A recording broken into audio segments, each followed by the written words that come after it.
The weekend's over and the transfer rumours are flying about once again. I was going to make 3 separate videos about these players, but then I decided not to. I thought, well, it's better to kill 2 birds with 1 stone, and then the stone goes straight through them and hit another bird. RSPB can probably sue me for that.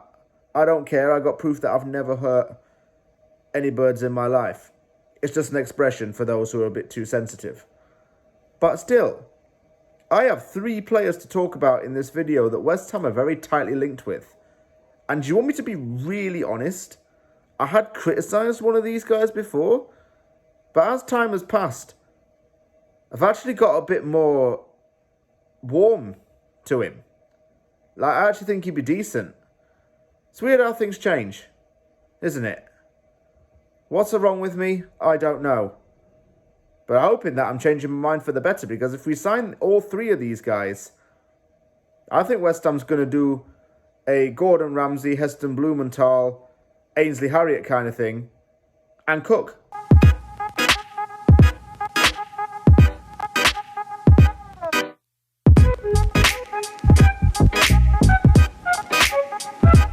So, who are the 3 players that I talked about? They are Harvey Barnes, João Palhinha, and Edson Alvarez. 2 of these players are quite well known within the West Ham transfer rumour mill. Their names have been mentioned several times on podcasts and by journalists, and Alvarez is a name that's come around over the last few days to replace Declan Rice.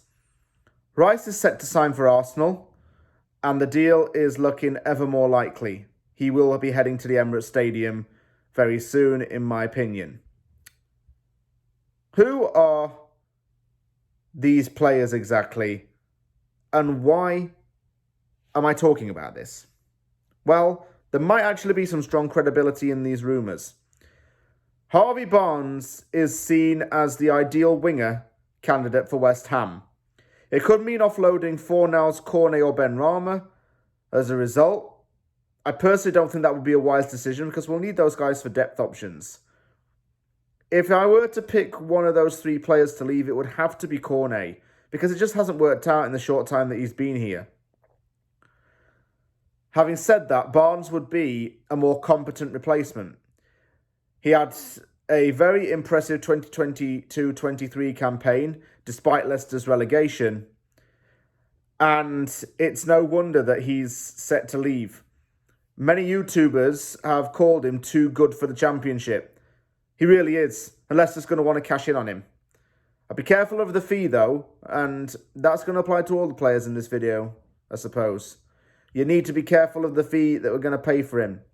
If it's anything really over the 40 million mark, we may be outpriced, or we may be paying too much for someone who isn't worth that fee. We can't really be afford to doing that and reverting back to old habits. Second player is João Palhinha, Fulham's defensive midfield maestro from Portugal. You know, I have to say something in all honesty. I was one of those people who slagged off Palhinha and said he was probably a bit too old. We could have got someone that was younger. But then I thought about it a little bit more and said, well, he's nearly 28 years old. He turns 28 next month, by the way. So I think he's still very young. And if we get him like a 4-year deal, he'll leave when he's 32. And that'll be all right. I won't see it as a bad move at all, to be honest. Because he's certainly going to add some defensive traits into the midfield. Maybe it means that Souček goes as a 6 and Palhinha goes in the central midfield. That's not a possibility. I'm just throwing that out there because that could possibly happen should Palhinha sign. Fulham's asking for 50 million for him apparently, and Tony Khan has said on Twitter that there is no release clause in his contract. This contradicts earlier reports. He was signed for 20 million. I think Fulham's going to want at least double the fee. These things usually work out like that. So it's one to be careful on, but the player's kind of warming to me for some reason. I don't know why. A lot of players seem to warm to me after a while when I think more about these transfer rumours. He's one of them. Third and final player is Edson Alvarez, Ajax's Mexican midfielder. Borussia Dortmund had apparently agreed terms with him, but West Ham's looking to hijack the move, and there apparently have been talks to sign him. I think Edson Alvarez is a great player. He's come from a winning team in the Netherlands. He's very much a ball player and a good passer. And he's got something about him that means that he can be in the right place at the right time, often to create shooting opportunities. Replacing Declan Rice is always going to be a difficult thing. We're not going to get a player who will mould into the exact carbon copy of him, so Alvarez might just be that good. In conclusion, Harvey Barnes 100% should become a West Ham player. David Moyes likes the domestic market. Maybe we can get him at a cut price, but then again, Leicester will want to sell for something bigger. Also, Palhinha used to be a bit put off by him, but now I'm not.